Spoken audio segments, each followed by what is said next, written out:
Hello दोस्तों, welcome to are के P education. तो आज हम यूपी ट्रिपल एस सी पेट में पॉलिटी से संबंधित आने वाले क्वेश्चन पर डिस्कस करेंगे कि किस प्रकार से उसमें क्वेश्चन आएगा और किस टाइप से क्वेश्चन आएगा। तो इससे अंतर्गत हम एमसीक्यू टाइप से उसको बनाकर उस पर हम क्वेश्चन करेंगे। तो चलिए देख लेते हैं क्वेश्चन को कि किस प्रकार से उस पर क्वेश्चन आ सकता है, किस तरह से क्वेश्चन आ सकता है। तो यह क्वेश्चन देखिए, इनमें से कौन सा एक धर्मनिरपेक्ष राज्य के रूप में वर्णित है। तो इनमें से कौन सा है धर्मनिरपेक्ष राज्य के रूप में, तो यह है प्रस्तावना। देखो भैया, अगर हम प्रस्तावना की बात करें तो प्रस्तावना में के उद्देश्य में यह साफ लिखा गया है कि हम भारत के लोग भारत को प्रभुत्व संपन्न, समाजवादी, धर्मनिरपेक्ष, लोकतांत्रिक गणराज्य बनाने के लिए तथा उसके समस्त नागरिकों को न्याय, राजनीतिक न्याय, ये सब दिलाने के लिए। तो इससे यह साफ स्पष्ट होता है कि जो धर्मनिरपेक्ष है यह प्रस्तावना से ही संबंधित है। अगला क्वेश्चन को देखते हैं। तो निम्नलिखित में से संविधान मसौदा समिति के अध्यक्ष कौन थे। तो यह कौन थे, यह थे डॉक्टर बी आर अम्बेडकर। कौन थे, डॉक्टर बी आर अम्बेडकर। अगर हम मसौदा समिति के बारे में बात करें तो इसे प्रारूप समिति भी कहते हैं। देखिए साहब, अगर हम मसौदा समिति के बारे में बात करें तो जब हमारा संविधान बनाने की तैयारी चल रही थी तो उस समय 23 कमेटी बनाई गई थी। कितना कमेटी, 23 कमेटी। और उनमें से एक कमेटी ड्राफ्ट कमेटी, जिसे हम प्रारूप समिति कहते हैं। तो यह एक कमेटी थी जिसका प्रमुख जो चेयरमैन थे वह थे डॉक्टर बी आर अम्बेडकर। और इनमें 7 सदस्य थे। Doctor B are Ambedkar ji को लेकर इनमें 7 सदस्य थे। अगले क्वेश्चन को देखते हैं। तो यह भारतीय संविधान के किस भाग को उसकी आत्मा की व्याख्या की गई है। तो किसमें की गई है, यह की गई है प्रस्तावना। इसमें प्रस्तावना। देखो, अगर हम प्रस्तावना की बात करें तो पंडित जवाहरलाल नेहरू द्वारा 13 दिसंबर, कब, 13 दिसंबर 1946 को यह उद्देश्य लाया गया था, जिसे 22 जनवरी 1947 को इसे पारित कर उद्देश्य का बन गया था। लेकिन यह संविधान का अंग नहीं माना जाता था। जब 1973 केशवानंद भारती बनाम केरल राज्य के बीच मुकदमा आया तो सर्वोच्च न्यायालय ने इसे संविधान का एक आत्मा माना। चलिए अगले क्वेश्चन को देखते हैं। किस वर्ष गवर्नमेंट ऑफ इंडिया एक्ट द्वारा केंद्र में द्वैध शासन लागू हुआ था। तो यह किस वर्ष हुआ था, तो यह हुआ था 1935। अगर हम 1935 को देखा जाए तो इसमें कुछ और भी कांड हुआ था, जैसे राज्यों में द्वैध शासन समाप्त किए गए। अच्छा, जब द्वैध शासन समाप्त किए गए थे तो लागू कब किए गए थे भैया, तो यह लागू किए गए थे 1919 में। राज्यों में कब लागू किए गए थे, यह 1919 में लागू किए गए थे। और 1935 में ही भारत को एक संघ बनाया गया था। अगला क्वेश्चन है, मुसलमानों के लिए अतिरिक्त निर्वाचन मंडल प्रारंभ में किसके द्वारा लाया गया था। तो यह किसके द्वारा लाया गया था, यह लाया गया था मार्लो मिंटो सुधार 1909 में। 1909 में ही यह मार्लो मिंटो सुधार लाया गया था।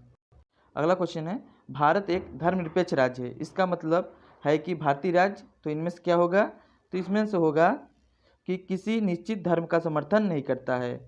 क्या होगा, किसी निश्चित धर्म का समर्थन नहीं करेगा। देखो भैया, अगर आप धर्मनिरपेक्ष से ऐसे समझ सकते हैं कि जो भारत है यह किसी धर्म का यह समर्थन नहीं करेगा। मतलब यह हुआ कि अगर आप मेजॉरिटी पर्सन है, एक तरफ माइनॉरिटी है, तो यह नहीं है कि हम मेजॉरिटी को समर्थन करेगा और माइनॉरिटी को नहीं, इसमें बिल्कुल नहीं है।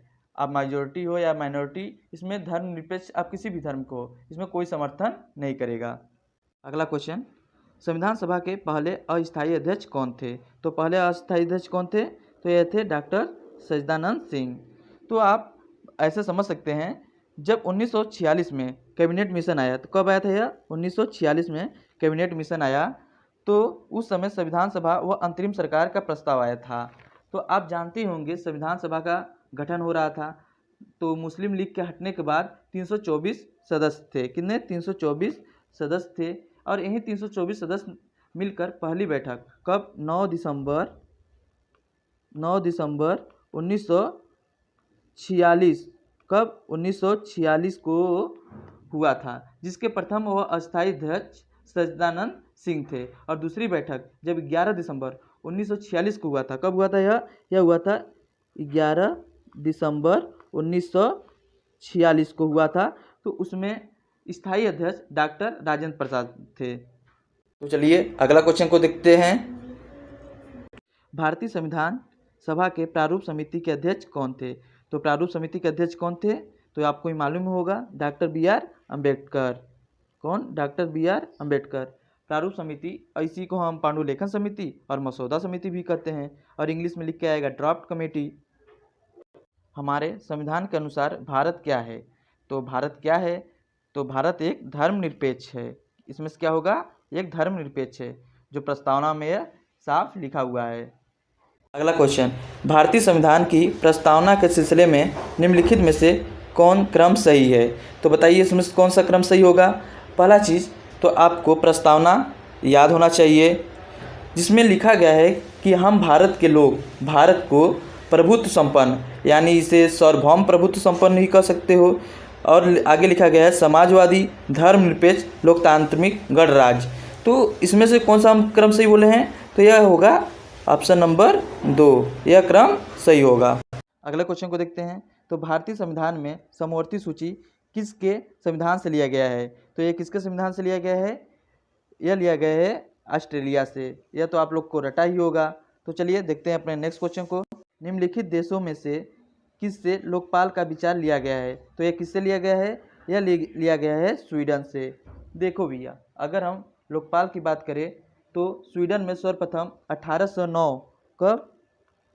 1809 में संविधान के अंतर्गत ओम्बुड्समैन की स्थापना की गई, और भारत में ओम्बुड्समैन को ही लोकपाल के नाम से जाना जाता है। भारतीय संविधान सभा किस वर्ष स्थापित हुआ? तो यह किस वर्ष स्थापित हुआ था? यह हुआ था 1946। 1946 में ही मुस्लिम लीग के हटने के बाद 324 सदस्य, कितना? 324 सदस्य ने मिलकर यह संविधान सभा का गठन किए थे। आज के लिए बस इतने ही क्वेश्चन, वीडियो ज़्यादा लंबा हो जाएगा, इसीलिए हमने बस इतने ही क्वेश्चन रखे गए हैं, और क्वेश्चन हम अगले वीडियो में लाएंगे। अगर आप लोग का सपोर्ट अच्छा बना रहा तो मैं और भी सब्जेक्ट का ऐसे ही क्वेश्चन लाता रहूँगा। तो देखिए, अगर हम आप लोग के लिए इतना मेहनत कर रहे हैं तो आप लोग का भी थोड़ा सपोर्ट तो बनता ही यार, लाइक और सब्सक्राइब शेयर भी करने का। तो आप ज़्यादा से ज़्यादा शेयर करिए और सब्सक्राइब भी करिए। अगर आपको किसी भी क्वेश्चन में प्रॉब्लम आ रही है या किसी भी प्रकार से डाउट हो तो आप कमेंट बॉक्स में ज़रूर बताएं। तो चलिए फिर मिलते हैं नेक्स्ट वीडियो में। जय हिंद।